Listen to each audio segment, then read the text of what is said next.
We watched the boys from a distance. There were about 50 of them doing firework wars like weirdos. After a while, most of them left, but there were 6 boys still there. At the time, I was talking to this guy, Jace. I liked him. I thought he liked me. We went over to him. Jace told us to come to the forest to burn up. I said I'll come, but I'm not smoking. Xena started moaning, saying we'd been ages. She wanted us to leave, but I didn't want to leave yet. After a bit, Xena left the forest. I had to text my carer. One of the boys tells me to stop being antisocial on my phone. The boys then took my phone. The boy I liked, Jace, left the forest to talk to Xena. He kept her occupied. Meanwhile, the other boys were asking me to take my clothes off, saying, let's do stuff. I said no. Eventually, Jace returned. It turned out that that boy I liked would be the main leader.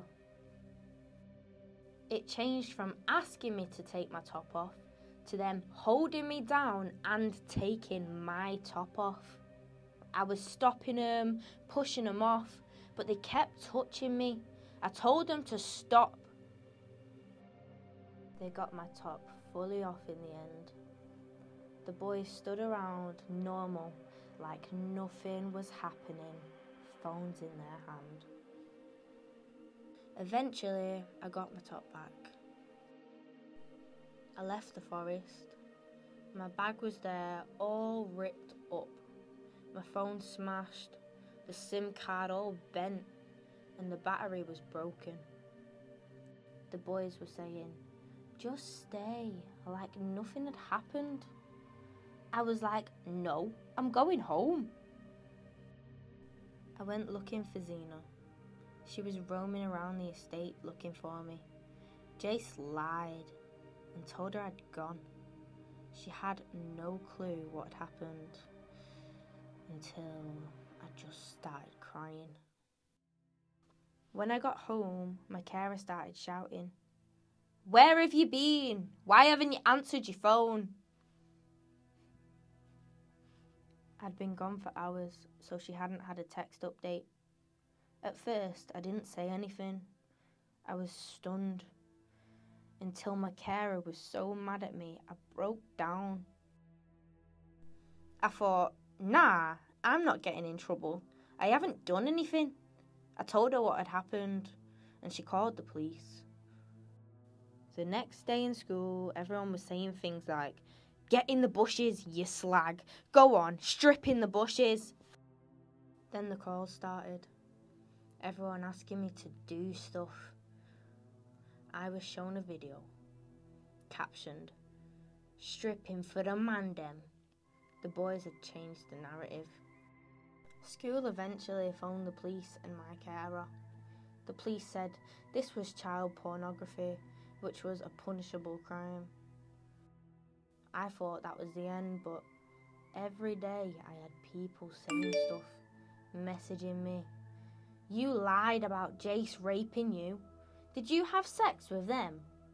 There was no sex. There was still an assault. That's the bit they forgot to mention. Then I started college. I didn't hear anything about the incident that had happened in year 8, but I noticed people were just laughing randomly. A group chat started. A girl at the college told me everything and showed me the video. The video had been circulating for months. She said, I thought you already knew about it because it was reported to Pastoral ages ago. But Pastoral haven't told me. In that month, the video had been passed around, shared and showed over and over and over and over. After this, whenever I walked around college, people would still laugh when I passed by. Honestly, I felt so defeated. I'm leaving college for good. I can't take it. I hate how those boys made me feel all those years ago, and I hate how people who are still sharing it now make me feel.